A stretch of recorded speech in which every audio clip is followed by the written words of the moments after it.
Bonjour à toutes, bonjour à tous et merci de nous retrouver pour une nouvelle émission consacrée à l'évolution des religions et plus particulièrement à celle du bouddhisme. Car dans un monde où les religions se brassent et où elles continuent de jouer un rôle essentiel, il semble aujourd'hui capital de tenter de comprendre le phénomène religieux et ainsi de mieux connaître leurs racines, tout comme les questions universelles dont elles sont porteuses. Alors, comment sont nées les toutes premières religions de l'humanité? De quelle manière ont-elles évolué jusqu'à nos jours? Et quelle est la place du bouddhisme, aujourd'hui en France, parmi ces grandes religions historiques? J'ai le grand plaisir d'accueillir, pour évoquer toutes ces questions, Frédéric Lenoir. Frédéric Lenoir, bonjour. Bonjour. Alors, vous êtes philosophe, sociologue, directeur de la rédaction du Monde des religions et écrivain. Je signale d'ailleurs que vous venez de recevoir un prix, Livre et droits de l'homme, pour votre dernier ouvrage publié chez Plomb, intitulé Tibet, le moment de vérité. Et vous sortez un livre, Le petit traité de l'histoire des religions, chez le même éditeur, dont nous allons parler tout de suite. Merci beaucoup d'être avec nous, Frédéric Lenoir. Mais tout d'abord, j'aimerais vous poser une question sur la genèse même du sentiment religieux. Quand est-ce qu'il est apparu et dans quelles conditions? Alors ça, c'est la grande question. Quand est-ce qu'on trouve des premiers signes d'apparition de la religion? En fait, pour la plupart des historiens, c'est au moment où l'homme commence à s'occuper de ses morts. C'est où il fleurit ses tombes. Parce que l'homme, une de ses caractéristiques, c'est de ne pas abandonner ses morts, comme le font les animaux, c'est de les ritualiser. C'est-à-dire que la mort est ritualisée. Et ça, on trouve ça vers 100 000 ans avant Jésus-Christ. On trouve des traces de morts qui sont mis dans des positions particulières, notamment des positions fœtales, où il y a des fleurs, des pollens de fleurs, où il y a des couleurs, où il y a, on sent bien un rituel. Puisque sans doute que ce moment-là devait être très douloureux. Vous savez que le bouddhisme a particulièrement mis l'accent sur la douleur, sur la souffrance, sur la mort, sur la séparation. Et donc ce sera un des grands thèmes des religions. Et bien, dès l'aube, finalement, de l'humanité, il y a cette préoccupation. C'est sans doute une réflexion aussi, sans doute un sentiment, mais ça on ne peut pas l'analyser avec des traces archéologiques, mais on voit des restes qui nous permettent de penser que la religion est vraiment née avec la préoccupation de ritualiser la mort. Oui, c'est une étape fondamentale, puisqu'en fait le rapport entre le monde des vivants et le monde des morts est complètement modifié. Tout à fait. Et alors justement, est-ce qu'on sait quand est-ce qu'est née la première religion de l'humanité? Est-ce qu'elle déjà elle était unique, ou est-ce qu'on a assisté à l'émergence de plusieurs religions, pardon?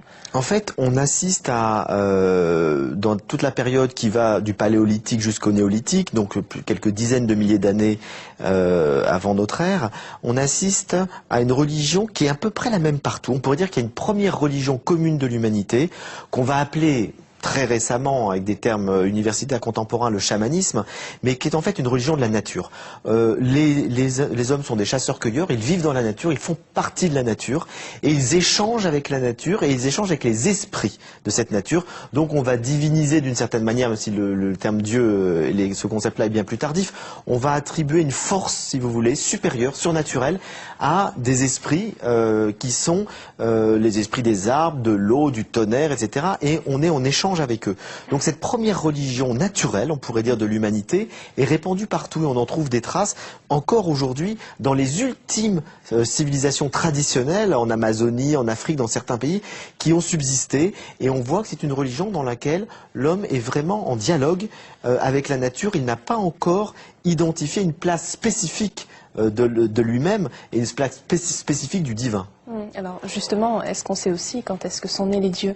On pense que les dieux sont nés avec le passage du paléolithique au néolithique, c'est-à-dire au moment où l'homme n'est plus un chasseur-cueilleur nomade, mais il se sédentarise. Il va se sédentariser, il va se couper de la nature, il va créer des villages, puis des cités, puis des États, puis des empires.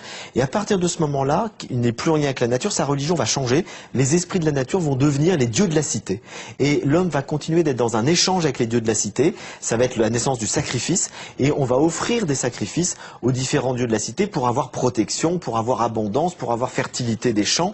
Et c'est vraiment là que les dieux et les déesses, d'ailleurs, parce que, petite parenthèse, les premiers dieux dont on est trace, ce sont des déesses. Ouais. Donc les premiers, vous voyez que le féminin a précédé le masculin dans l'histoire des religions. Et puis après, avec la hiérarchie des prêtres qui s'est installée, les dieux se sont devenus plus masculins. Alors, dans votre livre, vous évoquez la période axiale de l'humanité, À quoi est-ce que ça correspond et pourquoi est-ce qu'elle est importante surtout? Alors, moi, ce qui m'a intéressé dans ce livre, c'est de faire effectivement une sorte de chronologie, de montrer les grands moments où il y a des tournants. Et on assiste dans toute l'histoire de l'humanité, c'est ça qui est intéressant, quelles que soient les cultures, à une évolution un peu similaire des religions. Et il y a un tournant très important, qu'on appelle la période axiale, qui a lieu grosso modo entre le 7e et le 5e siècle avant Jésus-Christ, où on voit dans toutes les cultures, en Chine, en Inde, en Grèce, en Palestine, en Perse, partout, les mêmes préoccupations qui se tourne vers un salut individuel. C'est-à-dire qu'avant, on était dans des religions sacrificielles, collectives, de la cité et du groupe, et d'un coup, l'individu se préoccupe beaucoup plus de son salut individuel, il se pose des questions existentielles. On en a un exemple très frappant avec le bouddhisme, qui est vraiment l'exemple type de cette période axiale. Le Bouddha, Siddhartha Gautama, fait partie de ce monde indien dans lequel il y a des sacrifices, ceux du védisme, où ce sont les brahmanes, il y a des castes qui font des sacrifices pour le peuple, et ça ne lui convient pas. Il sent bien qu'il est préoccupé par quelque chose qui est la souffrance, qui est la mort, qui sont les grandes épreuves de l'existence, et il cherche à comprendre comment est-ce qu'on peut se libérer de cette souffrance existentielle et comment est-ce qu'on peut mettre en place une méthode, des moyens, des techniques, une connaissance qui permettent à l'homme d'atteindre ce qu'il va appeler l'éveil, et d'où effectivement son nom de le Bouddha, l'éveillé, qui permettent à chaque individu de faire un chemin spirituel. Et on trouve ça aussi bien avec les prophètes du judaïsme, ça ira jusqu'à Jésus, avec la naissance du christianisme, avec Zoroastre en Perse, avec Lao Tse et Confucius en Chine. Donc on a vraiment... C'est l'apparition de maîtres aussi, hein, c'est ça? C'est l'apparition des grands maîtres spirituels, qui sont des maîtres de salut, qui sont des maîtres qui enseignent un enseignement à des disciples, pour transmettre une expérience spirituelle. On est passé du rituel collectif à l'expérience individuelle du divin qui permet de faire un travail sur soi.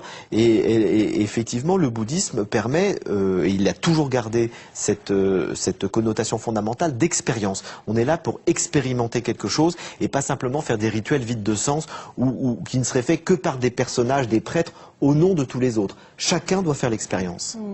Alors, ces grandes religions de salut se sont développées, elles sont encore présentes de nos jours. Et vous parlez dans votre livre justement de choc des civilisations et du choc des religions. Qu'est-ce que ça veut dire? En fait, ce qui s'est passé, c'est que suite à ce développement de l'individualisation du religieux, il y a eu un retour du collectif. Et les civilisations se sont un petit peu fédérées autour de grandes religions. Donc vous avez la civilisation judéo-chrétienne, la civilisation musulmane, la civilisation hindoue, la civilisation chinoise. Et tout ça a créé des blocs assez forts dont l'identité fondamentale tient autour de la religion. Parce que la religion, elle a une double dimension, une dimension verticale qui fait que l'homme est relié à une transcendance, à un absolu, et une dimension horizontale. C'est qu'au nom de cet absolu ou de cette transcendance, ça crée du lien social, ça crée de l'identité collective. C'est pour ça que la religion est toujours au cœur des cultures humaines. C'est le noyau dur des cultures humaines. Et au sein d'un groupe, ça crée de la communion. Donc les religions sont des lieux, comme Régis Debray l'a très bien expliqué, des lieux de communion humaine, puisque on communie ensemble autour des mêmes valeurs, autour de ce même principe transcendant qui nous dépasse. Mais par rapport aux autres, ça crée de l'exclusion et du conflit. Parce que effectivement, lorsqu'on est en conflit politique, économique, avec une autre société, avec une autre civilisation, on va s'appuyer sur la religion comme repère identitaire fondamental, et du coup la religion peut alimenter le conflit politique, et c'est malheureusement de plus en plus ce qu'on voit aujourd'hui.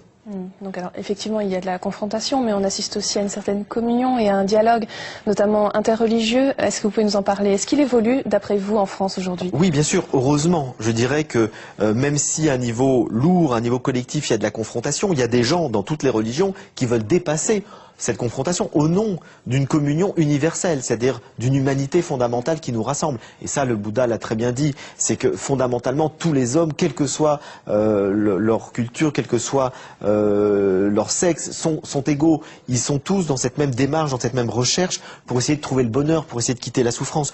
Donc, on retrouve dans toutes les religions cette dimension d'universalité de l'être humain, qui fait qu'il y a des individus croyants, pratiquants, religieux, dans toutes les religions, qui veulent dépasser les conflits politiques, et qui cherchent au contraire à ce que les religions dialoguent entre elles et qui cherchent à promouvoir, on peut dire, des droits fondamentaux de l'être humain. On rejoint les droits de l'homme philosophiques, universels, que l'Occident a su mettre en lumière.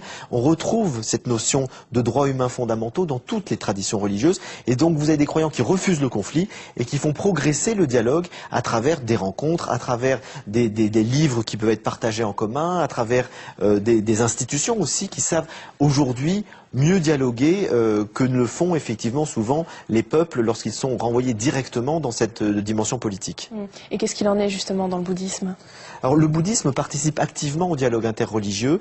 Il faut dire que le bouddhisme, je dirais, aujourd'hui a vécu des périodes très difficiles en Asie, a été confronté à des dictatures, au communisme, à des idéologies qui l'ont beaucoup fait souffrir. Le bouddhisme a été fortement atteint. Il y avait une proportion à peu près équivalente au début du XXe siècle de bouddhistes et de chrétiens, et aujourd'hui il y a 4 à 5 fois plus de chrétiens. Donc on voit que le bouddhisme a beaucoup souffert. Et il est en expansion, le bouddhisme, dans d'autres régions du monde, notamment aux États-Unis, notamment en Europe.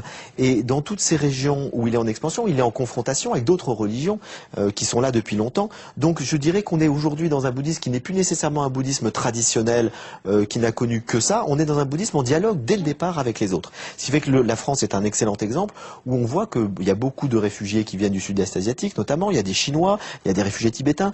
Et puis vous avez des gens, des Français qui se convertissent au bouddhisme qui sont issus d'autres religions. Tout ça fait finalement une sorte de dialogue naturel. Et le bouddhisme se prête bien par son caractère éminemment souple, qui n'est pas tellement dogmatique, même s'il y a des dogmes dans le bouddhisme, il y a beaucoup de souplesse, c'est relié, comme je disais tout à l'heure, essentiellement à l'expérience, se prête bien à ce dialogue et à cette tolérance. Et est-ce que le Dalai Lama, justement, par les valeurs qu'il véhicule de compassion, de bienveillance, n'apporte pas aussi sa pierre Tout à fait. Oui. Le Dalai Lama, je crois, est on peut dire l'emblème, la figure emblématique, même s'il ne représente que les bouddhistes tibétains sur un plan, je dirais, tout à fait officiel.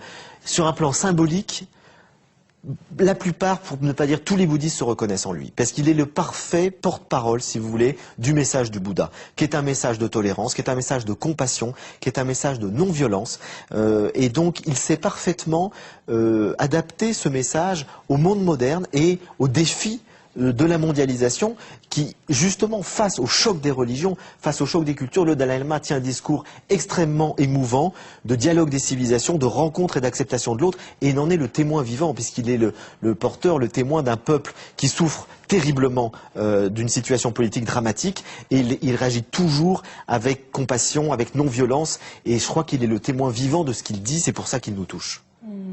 Pour terminer cette émission, est-ce que vous pouvez nous donner votre regard à vous sur justement l'évolution du paysage religieux dans sa globalité en France ? On vient de parler du bouddhisme, mais qu'est-ce qu'il en est des autres religions, notamment du catholicisme, avec la venue du pape Benoît XVI? On a vu quand même que c'était très actif. Hein, c'est actif, mais c'est-à-dire qu'on assiste, là, si on parle d'enquête sociologique, on voit que globalement, les gens sont quand même moins religieux, moins pratiquants, il y a moins de baptêmes. Donc il y a une crise. Les comportements religieux ont changé, c'est ça? Alors les comportements religieux changent, c'est-à-dire qu'il y a plus d'individualisation du religieux. C'est-à-dire que les gens font des pèlerinages, ils vont à Compostelle, ils vont dans des monastères, et puis ils ont une quête personnelle dans laquelle ils vont pouvoir, par exemple, s'intéresser à Jésus, mais aussi pratiquer de temps en temps la méditation. Donc on voit un éclatement, si vous voulez, de ce qu'étaient les grandes aires monolithiques. On n'est plus dans des religions très formalisées. Il y a beaucoup de mouvements dans le religieux aujourd'hui, et on assiste à la fois à un retour un peu identitaire dans toutes les religions, qui dans cette logique de confrontation, sont, je dirais, les noyaux durs se confrontent un petit peu, puis on assiste à côté de ça à une expansion d'une quête spirituelle qui touche à la philosophie, qui touche au développement personnel, dans lequel le bouddhisme est souvent participant,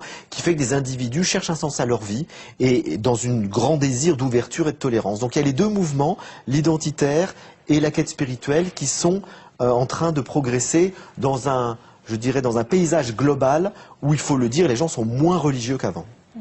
Merci beaucoup Frédéric Lenoir d'avoir été avec nous aujourd'hui. Merci à vous, c'est un plaisir. Et si vous souhaitez en savoir plus, je vous rappelle le livre de notre invité, Petit traité d'histoire des religions, chez Plon. Toujours de notre invité, Tibet, le moment de vérité, également chez Plon. Cet ouvrage vient de recevoir le prix Livre et droits de l'homme. Vous y trouverez toutes les clés sur la question tibétaine pour mieux comprendre les enjeux de la tragédie qui continue de se jouer actuellement. Et enfin, Bouddhisme et philosophie, en quête d'une sagesse commune, de Françoise Bonnardel, publié chez l'Harmattan dans la collection Théoria. Ce livre rassemble un certain nombre d'essais sur différents thèmes, comme le karma, la non-dualité, la vacuité. Je vous signale également la sortie en kiosque de la nouvelle formule du magazine Prier, ainsi que le dernier numéro de Bouddhisme Actualité. C'est la fin de notre émission. Vous pouvez la retrouver sur le site internet de France 2 en cliquant sur la rubrique Programme et Chemin de la foi. Merci à tous de nous avoir suivis. Je vous souhaite une excellente journée et une très belle semaine. À dimanche prochain.